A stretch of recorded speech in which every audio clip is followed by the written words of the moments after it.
tajam Iis Dahlia hina penampilan peserta audisi dangdut, kayak ke warung. Iis Dahlia kembali mendapat sorotan tajam lantaran kembali menghina penampilan peserta audisi dangdut. Tadi Risma. Lisma. Iya. Lisma udah tahu mau audisi. Iya. Kamu berharap mau dipilih? Iya. Berharap mau dipilih ikut audisi, niat apa enggak sebenarnya?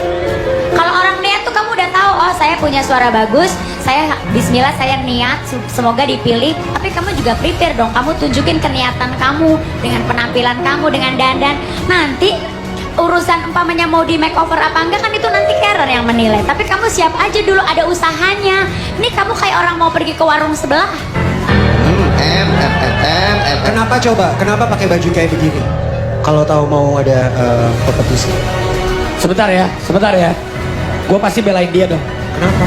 Loh kita nggak tahu alasannya dia. Maaf, mungkin Makanya dia faktor nanya, ekonomi atau Yaudah, dia memang coba punya- jawab. Iya, kita jangan pengen jelas. Kenapa sih? Kita pengen denger Bikin dulu. drop. Tapi Coba apa sih ngomong, kenapa? berat drop, Mr. yang Hoki? penting kan suara, penampilan mau nomor belakangan. Coba kenapa? Ayo, coba Kamu kenapa? ngomong aja kenapa? Sombong adalah penyakit yang terasa. Karena ada penyakit hati yang terasa, ada yang tidak terasa.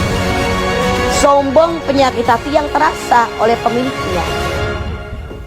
Manusia sombong karena berbagai macam.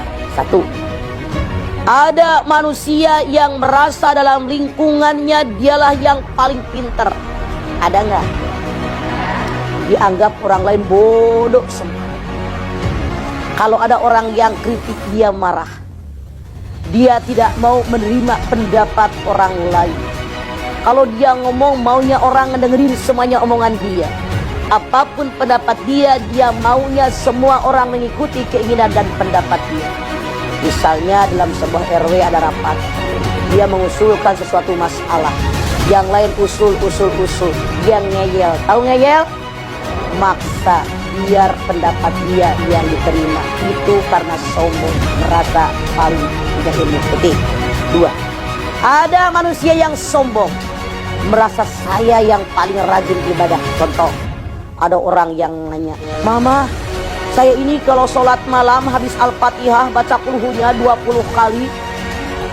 Guru saya mengajarkan begitu, tiap malam saya kerjakan.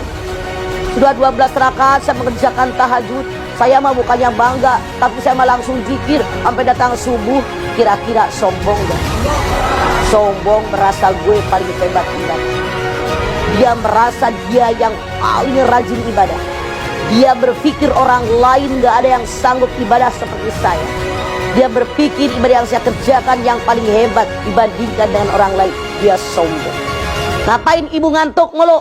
Mama Dedeh nggak tahu sih, dari jam 1 saya tahajud tuh. Ada yang begitu? Mana orangnya?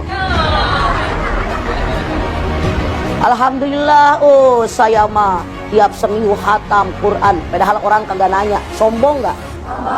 Merasa gue paling hebat dalam ibadah orang lain kecil. Itu kesombongan. Sementara ibadah ruhnya dua. Yang pertama niat ikhlas karena Allah, yang kedua sesuai aturan Rasul ajarkan, tapi terima. Kalau bukan niat karena Allah, pamer, pahalanya habis rontok dengan pujian orang lain. Yang ketiga, ada orang sombong dengan turunan. Abdel, panggil saya Raden Abdel. Saya tanya kepada hadirin, ada nggak yang sombong dengan kebangsawanan? Banyak. Ada nggak manusia yang sombong saya berdarah biru? Lihat di sinetron. Ketika anaknya punya pacar rakyat biasa, orang tuanya bilang, nggak selevel, kamu harus tahu kita ini keluarga dari mana, dia siapa, nggak setara sama kita. Menganggap orang lain lebih rendah. Ya ayyuhalladzina amanu la yaskhar qaumin asa ayyakunu khairum minhum. Al-Hujurat 11. Hai orang yang beriman, jangan kamu mengejek orang lain. Boleh jadi yang diejek lebih baik daripada yang mengejek. Sombong amat, merasa turunan Menak, turunan Raden, turunan bangsawan. Contoh, pas pemilu di kantor RW di absen keluarga atu-atu. Ibu Atika, nama saya bukan Atika, Raden Ajeng. Saya mah lengkapnya begitu nama saya. Sombong nggak? Apakah gara-gara Raden perut langsung kenyang? Enggak. Apa gara-gara Raden makanan langsung terhampar? Enggak. Apa gara-gara bangsawan, gara-gara turunan Menak rumah langsung jeleg ada? Mendingan gak usah pakai, nyari aja tuh duit buat rumah, buat mobil, buat makanan. Itu kayak orang-orang jahiliyah membanggakan keturunan di hadapan Allah. Inna akramakum indallahi atqakum. Ada orang yang bangga merasa saya paling cantik, merasa saya paling tampan, sehingga dia kemana-mana merasa menjadi perhatian orang. Ada nggak? Ada. Itu kesombongan. Padahal bentuk kita ini kan huwallazi yusawwirukum fil arhami kaifa yasha.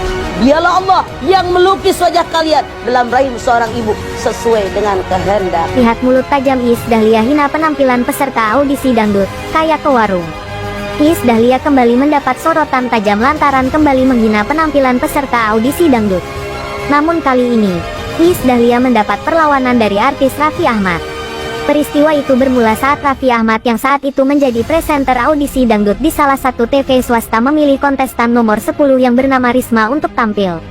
Namun, Iis Dahlia memprotes pilihan Raffi Ahmad lantaran tampil dengan memakai baju seadanya tanpa make up.